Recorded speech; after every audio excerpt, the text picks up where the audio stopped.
Hello, hello, welcome back. So I'm walking through Randall's Island Park and I'm noticing something is a little bit different. Like I feel something different, right? Continuing to walk. It's a very nice day, by the way. I mean, the sun isn't out, but it's a really nice day.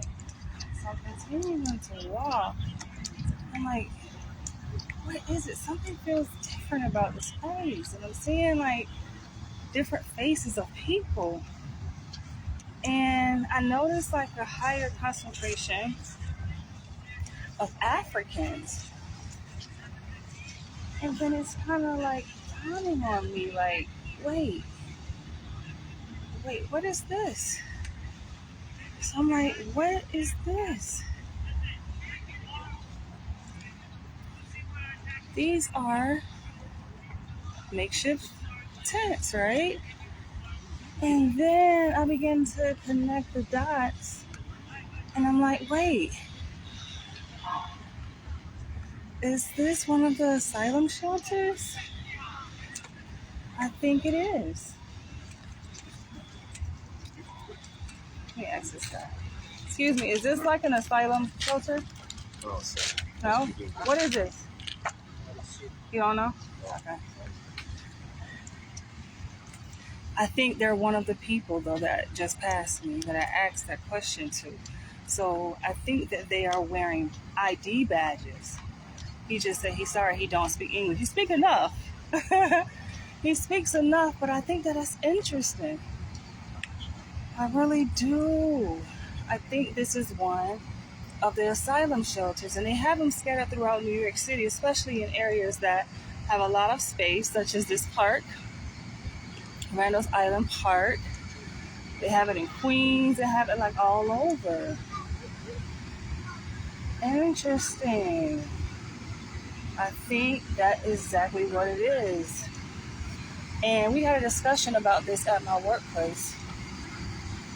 And my patients were saying that they saw it on the news and they learned that they don't. Yeah, I do believe, I think, yep, that's what it is.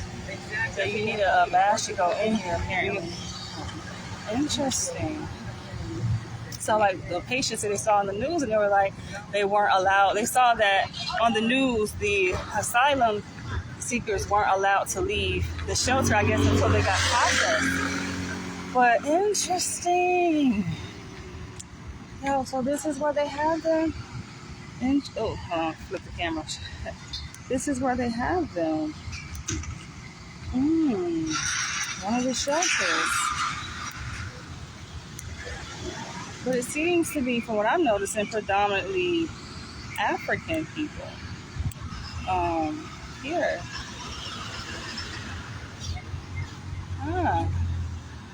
They have, they say thousands. Like, I think the most recent news report that I saw, like hundreds of thousands. Now, how is this going to impact the dynamics here in New York City, though? I mean, we already know that New York City is heavily populated compared to any other city with African people. Not just African, but immigrants across the world. So, interesting. So I think the people that are wearing badges, they already got processed, apparently. I would love to interview one of them. The guy that I just came across, he said that he doesn't speak English. But he spoke enough. He was like, I don't speak English. Now, some of these people I think wearing badges are actually employees, like her. These people here coming up on. But you can tell the difference. I'm like, oh. Now that, I would think that, I mean, given they are making accommodations for these asylum seekers, they're making accommodations apparently. So wouldn't, I mean, like as far as housing, right? Food, they're accommodating them, giving them a place to stay. But I would also think, we get on the street, that, I mean, they would give them a means to be able to survive, to be, independent. right, of the system so they can work, give them jobs. I would think that would be the next step. It's not apparently. I don't think it's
it's muted.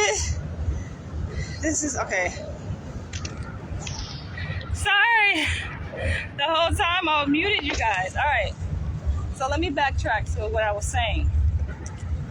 I was saying that, like, where I work, they have advised employees to not have any contact with media if we are invited for an interview, because where I work, they also, like, nearby where I work, they're housing actually some asylum seekers.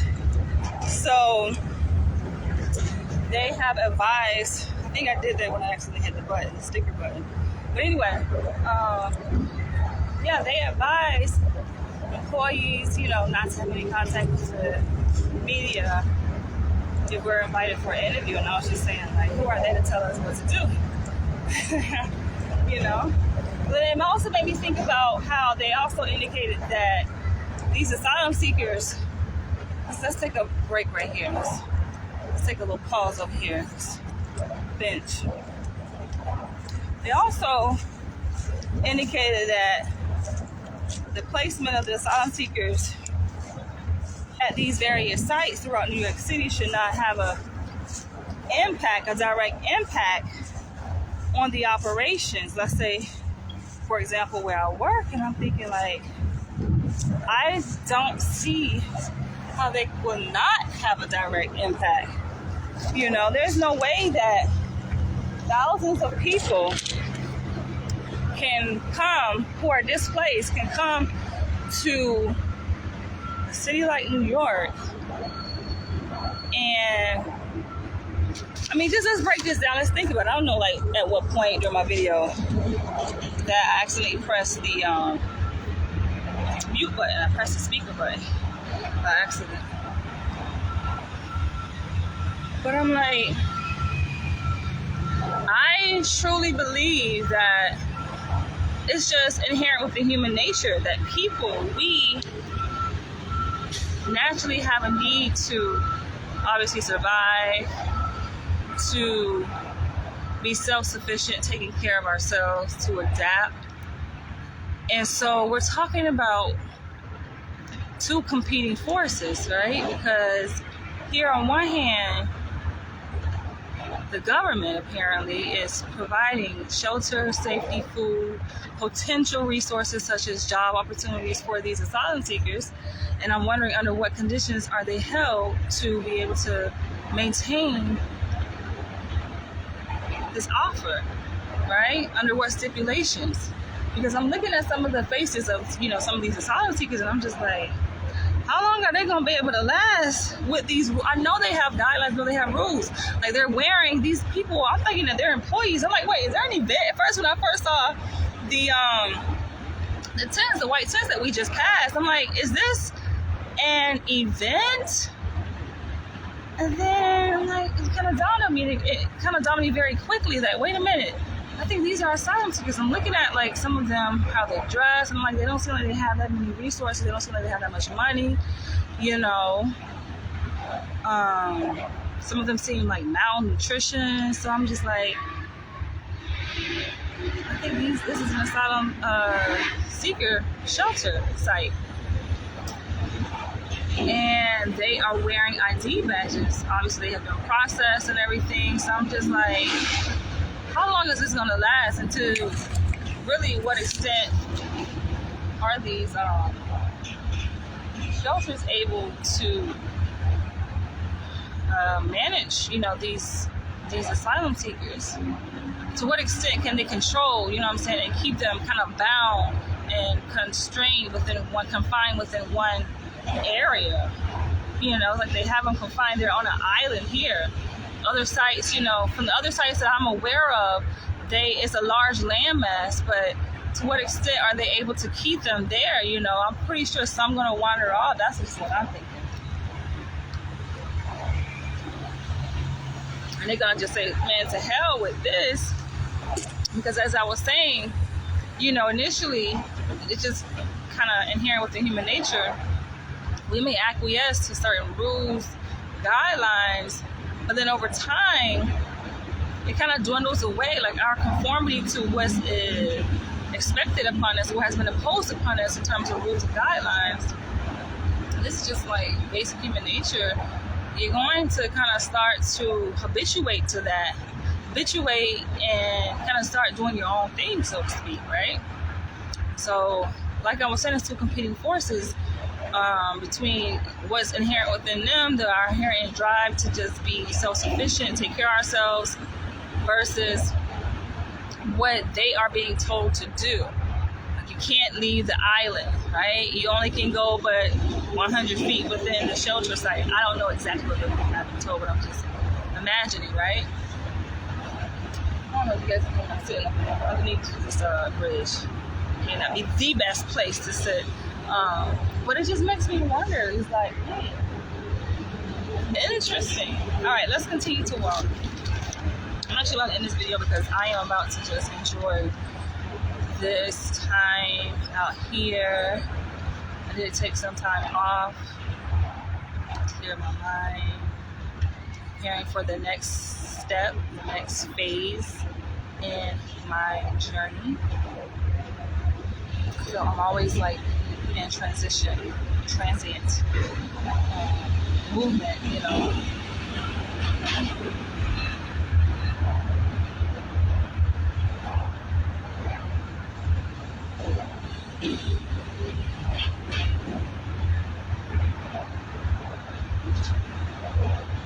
I actually was going to do a video entitled Silent Meditative Retreats,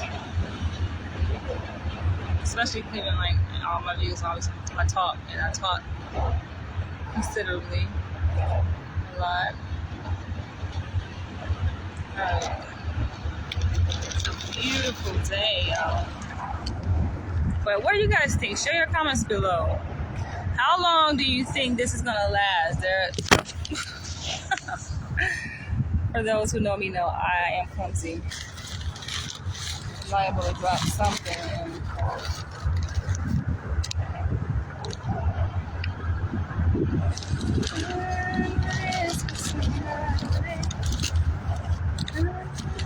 I asked him for a freaking plastic bag.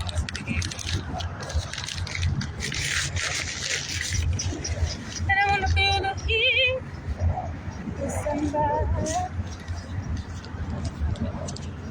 I wonder how many people they have housed there, though. Kind of peculiar, right? I mean, I guess looking at, you know, what we see here, it seems like business as usual, right? You know, that would normally gather here for sports or exercise, you know, leisure activities. That hasn't changed. So they're saying, like, in general, the basic, you know, operations have not been directly impacted, but we're gonna see. I mean, New York City is one of those places that, listen, it can be able to hold and accommodate a lot of shit. It can manage, and it can bounce back. One of the richest cities in the world with the most resources. Clearly, people being, I would say, the number one resource here, aside from money and a host of other things. Food.